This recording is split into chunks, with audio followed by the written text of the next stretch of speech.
महाभारत के युद्ध में राजा धृतराष्ट्र को युद्ध के मैदान का आंखों देखा हाल सुनाने वाले संजय के बारे में लगभग हम सभी को मालूम है। उन्होंने युद्ध के पल पल के बारे में युद्ध स्थल पर जाकर नहीं बताया था, बल्कि महल में राजा धृतराष्ट्र के बगल में बैठकर वहीं से दिव्य दृष्टि के जरिए उन्हें वह लगातार बताते रहे कि युद्ध में कब और क्या हो रहा है, कौन क्या कर रहा है, कब किसका पलड़ा भारी है।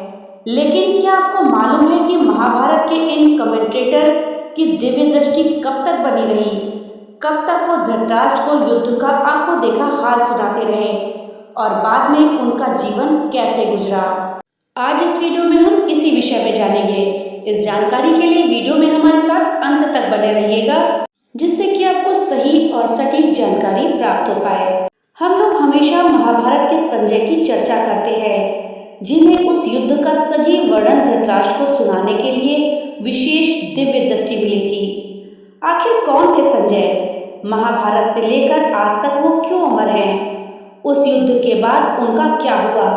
वैसे दोस्तों, आपको बता दें कि वो जाति से बुनकर और धृतराष्ट्र के मंत्री भी थे। संजय महर्षि वेदव्यास के शिष्य थे। वो धृतराष्ट्र की राजसभा में शामिल थे। राजा धृतराष्ट्र उनका सम्मान करते थे। संजय विद्वान गावालगढ़ नामक सूत के पुत्र थे और जाति से बुनकर थे। हमारे पौराणिक ग्रंथ और महाभारत की कहानियां बताती हैं कि संजय बेहद विनम्र और धार्मिक स्वभाव के थे।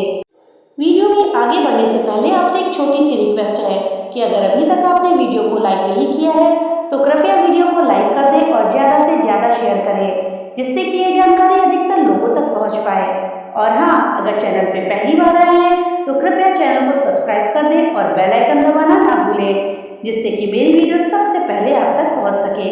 तो चलिए वीडियो में आगे बढ़ते हैं। संजय को धृतराष्ट्र ने महाभारत युद्ध से ठीक पहले पांडवों के पास बातचीत करने के लिए भेजा था। वहां से आकर उन्होंने धृतराष्ट्र को युधिष्ठिर का संदेश सुनाया था। श्री कृष्ण के परम मित्र थे वो। बेशक वो धृतराष्ट्र के मंत्री थे, इसके बाद भी पांडवों के प्रति वो सहानुभूति रखते थे।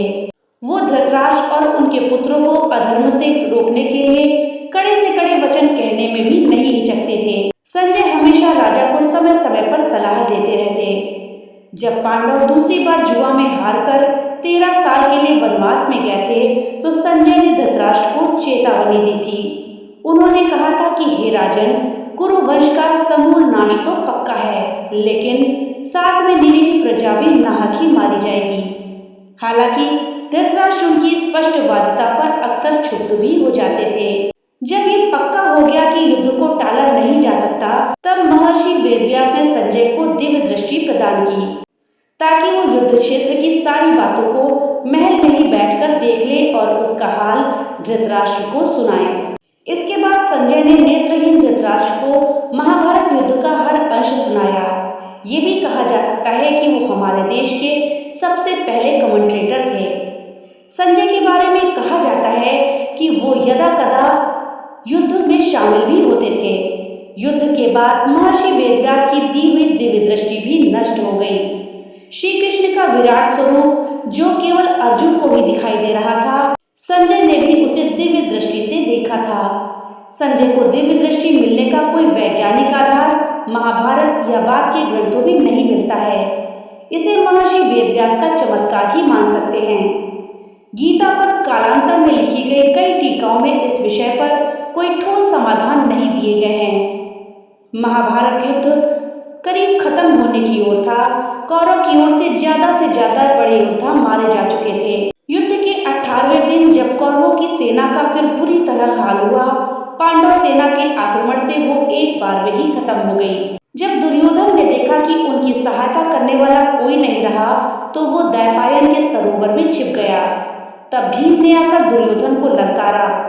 भीम और दुर्योधन में गदा युद्ध हुआ, जिसमें दुर्योधन आखिर में मारा गया। इसके साथ ही 18वें दिन महाभारत के युद्ध का भी अंत हो गया। संजय की दिव्य दृष्टि भी इसके साथ ही खत्म हो गई, अर्थात संजय की दिव्य दृष्टि महाभारत के युद्ध के साथ ही समाप्त हो गई। महाभारत युद्ध के कई सालों तक संजय युधिष्ठिर के राज्य में रहे। इसके बाद वो धृतराष्ट्र, गांधारी और कुंती के साथ संन्यास लेकर चले गए। पौराणिक ग्रंथ कहते हैं कि वो धृतराष्ट्र की मृत्यु के बाद हिमालय चले गए थे। तो दोस्तों, ये थी जानकारी महाभारत के संजय के विषय में कि उनको दिव्य दृष्टि कैसे मिली, कब तक रही और महाभारत के युद्ध के बाद वो कहाँ गए और महाभारत के युद्ध के बाद संजय का क्या हुआ। जानकारी आपको कैसी लगी हमें कमेंट बॉक्स में लिख करके जरूर बताइएगा। तो मिलते हैं अगली नई वीडियो के साथ, तब तक के लिए राधे राधे।